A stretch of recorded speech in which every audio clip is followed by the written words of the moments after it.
Boa noite, pessoal.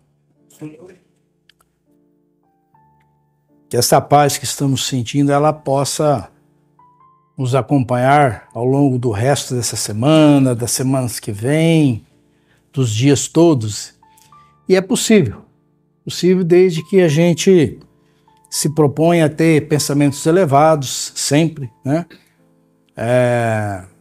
Em prece, em oração, buscando sempre estar em sintonia com esses espíritos superiores, a gente consegue ter essa harmonia, essa paz, sempre. Dando sequência aqui nos nossos estudos, nós vamos falar no Livro dos Espíritos, entrando no capítulo Inteligência e Instinto, com a pergunta número 71. E a pergunta é bem sucinta e direta. A inteligência é atributo do princípio vital? Nós já vimos com os nossos amigos e companheiros, colegas que veio expor em aulas anteriores, o que é o princípio vital. Então, entendendo o que é o princípio vital, que é o agente, que é o elemento que une espírito e matéria, então a gente entende que essa resposta só pode ser negativa, né? Então a resposta é a seguinte: não, pois que as plantas vivem e não pensam. Elas também têm fluido vital que une, né, a matéria. Mas elas não têm inteligência. Então não é o princípio vital responsável pela inteligência. A inteligência e a matéria são independentes, porquanto um corpo pode viver sem a inteligência. Mas a inteligência só por meio dos órgãos materiais pode manifestar-se. Necessário é que o espírito se una à matéria animalizada para intelectualizá-la. Princípio vital é aquele combustível que nós temos ao longo da nossa vida. É o que une espírito e matéria apenas, então, somente. A inteligência provém do espírito, né, gente? Mas o Kardec faz um complemento aqui. A inteligência é uma faculdade especial, peculiar a algumas classes de seres orgânicos e que lhes dá, com o pensamento, a vontade de atuar, a consciência de que existem e de que constituem uma individualidade cada um, assim como os meios de estabelecerem relações com o mundo exterior e de proverem às suas necessidades.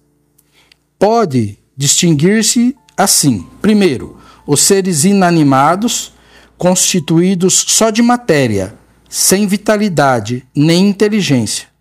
São os corpos brutos. Segundo, os seres animados que não pensam, formados de matéria e dotados de vitalidade, porém destituídos de inteligência. E terceiro, os seres animados pensantes, formados de matéria, dotados de vitalidade e tendo a mais um princípio inteligente que lhes outorga a faculdade de pensar. Bem sucinta, né? Bem esclarecedora essa resposta. Compreenderam, pessoal? Precisa de algum complemento aí? Alguém quer falar alguma coisa? Então vamos lá. Dando sequência agora no estudo do Evangelho segundo o Espiritismo, nós estamos falando do capítulo 20, cujo título é Os Trabalhadores da Última Hora. E me coube o item 4, Missão dos Espíritas. Percebam que esse título fala em trabalho. Os trabalhadores da última hora. Né? Me permitam externar aqui minha admiração. Parece que o João até leu minha aula antes. Eu acho que ela... Enfim. me permitam a admiração que eu tenho pela sintonia que existe entre os temas do Evangelho e de todas as obras de Kardec. Dos capítulos, eles se convergem, eles interagem e se complementam. Você lê o primeiro, quando você passa para o segundo, ele reforça, ensina algo mais, ressaltando e valorizando o anterior. Isso entre os capítulos e entre os itens de cada capítulo. Minha admiração ainda maior pelo codificador. Essa mente brilhante que, com a sua condição, com a sua capacidade moral e intelectual, conseguiu cumprir a sua missão com muito trabalho, que é o tema da aula. Trabalho árduo, incessante, contínuo, disciplinado, que lhe rendeu, inclusive, problemas físicos. Onde os espíritos chegou para ele e falaram assim, você tem que dar uma pausa para restabelecer a saúde. E Kardec contestou, mas o trabalho é urgente, necessário, tem muito a fazer. Os espíritos, sim, mas para que você possa trabalhar, você tem que estar vivo. O trabalho era tão intenso que comprometeu sua saúde, pelo comprometimento que ele tem. Para minha condição de evolução, o trabalho de Kardec é perfeito. Perfeição a gente sabe que existe só de Deus. Mas, para o meu nível, o trabalho de Kardec foi muito perfeito. Sua missão ele cumpriu um louvor. Tanto que ele nos trouxe a doutrina, por ele denominada doutrina dos espíritos ou espiritismo, que nós, espíritas, o João acabou, vou reforçar que ele viu minha aula antes, nós espíritas entendemos se tratar do Consolador prometido por Jesus. À época de Jesus, quando os seus discípulos estavam lá, meio que apavorados com a situação, ele falou que ia pedir ao Pai que mandasse, que enviasse um outro Consolador. Ou seja, Jesus era o primeiro. E que viria um outro Consolador.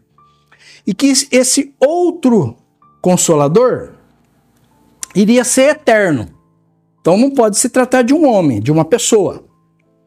Que esse outro Consolador iria reviver, relembrar, trazer à tona os seus ensinamentos, aquilo que ele ensinava à época.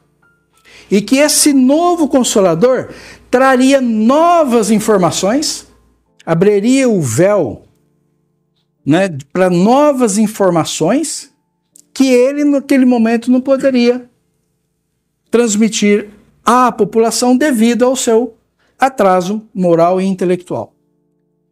Nós, espíritas, entendemos que o Consolador prometido por Jesus é o Espiritismo, ou pelo menos a sua ideologia, sua base ideológica é o Consolador prometido, assim entendemos. Quando eu fui preparar a lição, eu observei quem assinou essa lição.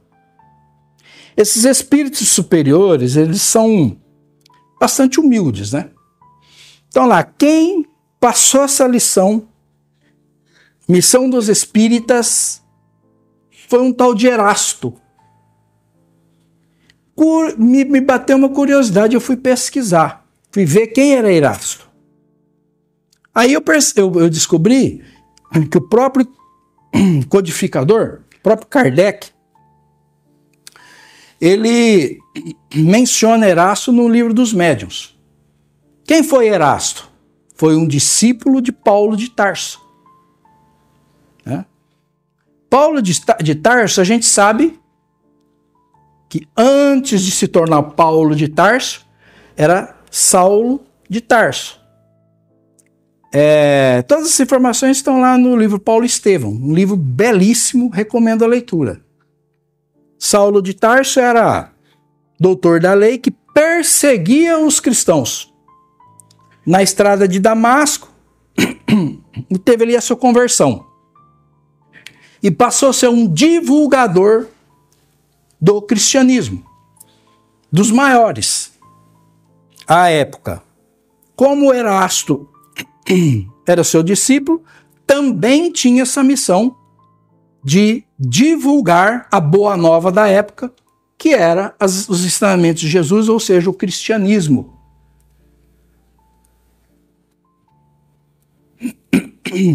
Tanto que ele foi um dos fundadores da igreja de Corinto. A gente passa uma breve explicação de igreja de Corinto, que a gente imagina, existe a igreja de Jerusalém, tantas outras, a gente imagina, olha, será que é uma igreja? A função dessas chamadas igrejas era filantropia. Eles recolhiam os necessitados, que eram muitos, aqueles que eram doentes do espírito, doentes da carne, recebiam ali tratamentos gratuito. Os abandonados, à época, as pessoas de muita idade, eram normalmente abandonadas pelas famílias. E eles recolhiam. Mulheres, muitas mulheres abandonadas, crianças. Então eles recolhiam essas pessoas, davam-lhe o tratamento e, eventualmente, em dias pré-determinados de horários, eles expunham as lições de Jesus. Eles expunham o cristianismo. Eles davam lições e ensinavam as pessoas da comunidade, aqueles simpatizantes com a Boa Nova. Então tinha ali, assim como é feito hoje nos centros, trazendo informações, trazendo as leituras do Evangelho, à época se fazia com o cristianismo. Então essa era a conotação de igreja. E Erasto foi um dos fundadores da igreja de Corinto, que era uma cidade. Que a gente tinha essa função também de divulgação do cristianismo. Também tem informação na segunda epístola a Timóteo, escrita pelo próprio Paulo de Tarso. Então aí está nas escrituras, que Erasto era um companheiro seu. E vou aqui trazer também uma informação sobre epístola. A gente sempre vê eu falar epístola e tal. O que é isso? Nada mais é do que cartas. À época, quando Paulo de Tarso saiu pregando o cristianismo, ele esparramou por todo o lugar. Então ele chegava em uma cidade, pregava e ali angariava, juntava os adeptos. Criavam-se adeptos, criavam-se simpatizantes, e esses simpatizantes construíam uma igreja. Então, por várias cidades, várias localidades, isso aconteceu. Com o decorrer do tempo, a demanda pelo líder Paulo de Tarso ficou muito grande, porque todo o problema que acontecia, recorriam-se a ele. E nesse tempo, infelizmente para eles, não tinha reunião virtual, não tinha celular, não tinha WhatsApp, não tinha nada. Demandava a presença física e o deslocamento entre um local e outro era imenso, demorava demais. Então Paulo de Tarso estava triste com a situação, que ele não conseguia mais pregar o cristianismo, porque tinha que estar atendendo às demandas. Com essa situação, entristecido, ele recebeu uma intuição, recebeu uma orientação do próprio Jesus para que se escrevesse essas cartas. Mandavam-se uma pessoa para ir lá passar os problemas, ele, qual o problema, recebia. Então ele criou o hábito de escrever essas cartas. Tá? É só uma questão de esclarecimento sobre o que são esses tipos de atos. Bom, então ficou determinado, esclarecido para a gente que Erasto foi um colaborador na divulgação à época do cristianismo. E hoje, ele não apenas trabalha na divulgação do espiritismo, que é o consolador prometido por Jesus, mas também auxiliou com mais lições. Essa é uma delas no Evangelho. Ele contribuiu também para a formação, para a construção da doutrina dos espíritos, ou o espiritismo. Então, veja a envergadura e a importância desse espírito que nos traz essa missão, nos convidando ao trabalho da divulgação do espiritismo. Não apenas de maneira oratória, não apenas conversando e falando, mas também divulgando através do exemplo. Para isso, nós precisamos nos melhorarmos também. Praticarmos a nossa própria autodisciplina, melhorando-nos, vivenciando os ensinamentos trazidos por Kardec, que são reflexões do próprio ensinamento de Jesus. Então, com o título Missão dos Espíritas, que é o item 4, inserido no título mencionado, que é Trabalhadores da Última Hora, então, Missão dos Espíritos, mais trabalho, eu não posso deixar de me lembrar do senhor José Ângelo Rodrigues, ou vovô Zeca, ou tio Zeca, como queiram. Vovô Zeca, ele, antes de se tornar espírita, passou por duas religiões. Aqui ele nasceu, mas que não respondia a todos os seus questionamentos íntimos, típico de um espírito sagaz, que buscava as informações, e essas doutrinas não conseguiam saturar a sua curiosidade, as suas dúvidas. Saiu de uma, buscou uma outra, segunda, e igualmente não conseguiu satisfazer as suas dúvidas. Buscou, então, através da literatura do espiritismo, se informar acerca do espiritismo. E estudou, e em uma data comemorativa do 2º ano de fundação do Centro Espírita Amor e Caridade da cidade de Birigui, ali, nesta sessão, ele vivenciou a realidade do espiritismo que ele já vinha estudando. Aí ele entendeu que todas as suas respostas ali estavam. Toda a resposta para cada dúvida, ele entendeu que seria aquele o caminho a abraçar. Palavras dele, numa psicografia, entendeu que chegou a hora que era necessário arregaçar as mangas e pôr em prática tudo aquilo que ele havia estudado e aprendido. Trabalho. Trabalho, dedicação, estudo, empenho. Com a pequena lamparina, sempre conduzida por sua companheira, a vovó Jerônima, reuniu um grupo de irmãos, de amigos, para estudar e divulgar o Espiritismo nesse rincão. Determinação, trabalho, empenho, discernimento. Com o passar do tempo, reunido em família, em amigos, ele fundou aquela que durante muitos anos foi o único centro espírita na zona rural do estado de São Paulo, que é a Casa do Caminho. Seu legado está aqui. Seu trabalho resultou nisso aqui.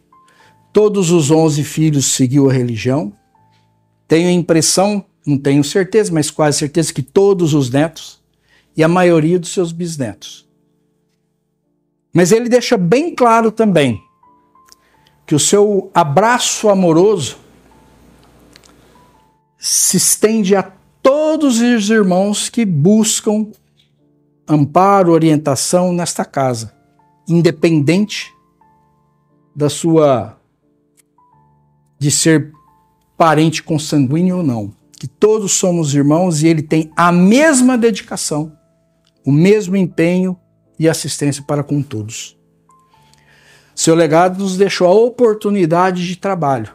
Foi a partir da sua dedicação lá nos tempos dificílimos. Hoje tudo é muito mais fácil, mas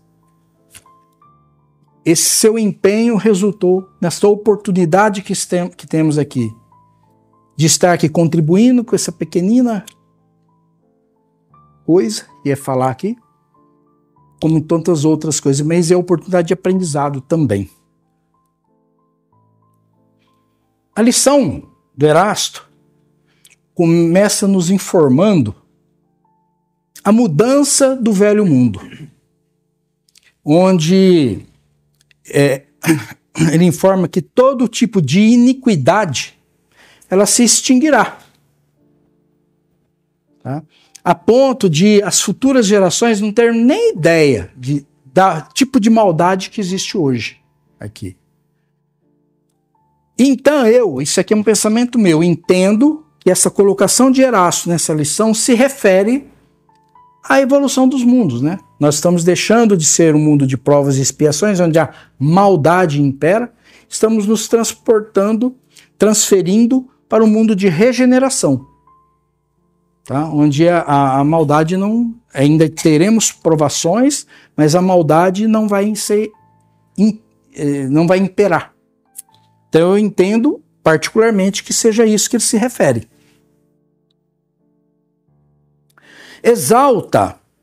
Erasto exalta aqueles que possuem a fé na soberana justiça de Deus. Quando eu entendo, sabendo que a doutrina espírita nos trouxe, que existe uma tal de lei da ação e reação, ou causas e efeitos, como seja, nós entendemos que toda a reação que eu estou tendo hoje tem uma causa passada que provavelmente foi cometida por mim. Todo efeito tem uma causa que eu cometi. Entendendo isso, fica muito mais simples, muito mais fácil da gente aceitar, com resignação e paciência. Então, quem tem essa fé inabalável na justiça de Deus entende que nada que nos acontece é injusto. Nos dá uma base de sustentação para que a gente possa passar por essas dificuldades, pelas adversidades, com um pouco mais de paciência e tranquilidade. Erasto nos convoca ao trabalho de divulgação da reencarnação. E que a elevação do espírito depende de como você se comportou perante a sua missão. Depende de como você comportou-se ante os seus problemas. Entendendo que nada nos acontece por acaso e tudo que nos acontece, nós temos que agradecer pela oportunidade do resgate. Quem consegue ter esse equilíbrio, certamente terá um avanço moral, uma elevação espiritual. E a reencarnação é uma situação que nos permite aceitar reações que hoje estamos passando e que não entendemos. Por que isso está acontecendo comigo? Mas que isso tem uma origem lá no pretérito, lá no passado. Nos dá mais condições de aceitar e entender essa situação. Ele nos convoca a agir. Tirarmos um tempo para divulgar o Espiritismo, divulgar as suas leis de ação, de reencarnação e tudo o mais, esclarecer, porque seremos amparados, seremos assistidos. Nós sabemos que falaremos e não seremos ouvidos, porque ser espírita é muito complicado, é muito difícil, porque a doutrina nos fala o seguinte: você, através do seu livre-arbítrio, percorreu um caminho. Então, se esse caminho não foi um caminho bom, você foi com as suas próprias pernas. Você tem que sair dele também com as suas próprias pernas. Porque senão não existe mérito. Existem algumas religiões que falam assim: Jesus, me tire dessa situação. E o Espiritismo fala: te dou amparo. A espiritualidade te dou todo o respaldo. Mas você tem que sair com suas próprias pernas. Então, quando a gente fala isso, as pessoas entendem: poxa, eu tenho que mudar completamente. Eu não quero ouvir isso aí. Não quero ouvir. Porém, não existe êxito sem trabalho árduo, sem trabalho intenso e disciplinado. Tendo essas coisas, a gente vai conseguir êxito. Então nós temos que insistir com a situação.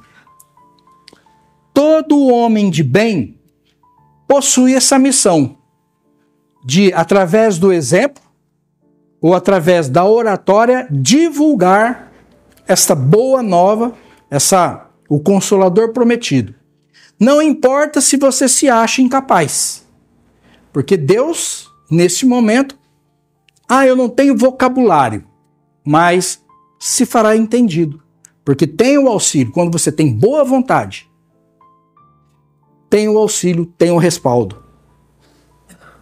Deus valoriza a fé daqueles que creem nessa doutrina, porque foi uma doutrina trazida pelos espíritos através da mediunidade. E muitos de nós não temos contatos com a mediunidade. Mesmo assim, temos a fé nessa doutrina. Deus valoriza muito isso. Esta fé, que segundo Jesus, tem o poder de transportar montanhas, né? É a mesma fé que Erasto nos convida, nos convoca a transportar, a retirar essas montanhas de iniquidades, de maldades que o homem carrega no coração. Está na hora de nós trabalharmos nesse sentido, com fé, para remover toda a maldade que existe no coração de quem está ao nosso redor. Vozes contrárias se farão. Porém, é tão muito mais hoje que a época de Kardec, por exemplo, é tão notória a existência dos dois mundos e a comunicação entre eles, que cada vez mais essas vozes contrárias vão sendo caladas. Né? Os mais necessitados sempre são os mais propensos a receber, né, essas novas informações, porque com as dificuldades que passam, né, as vicissitudes estimula o fervor da fé. A pessoa quer crer em algo, é mais fácil.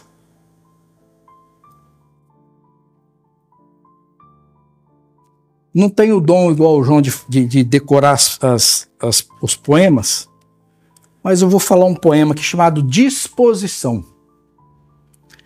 Sentado à beira do caminho, sinto as vontades enfraquecidas.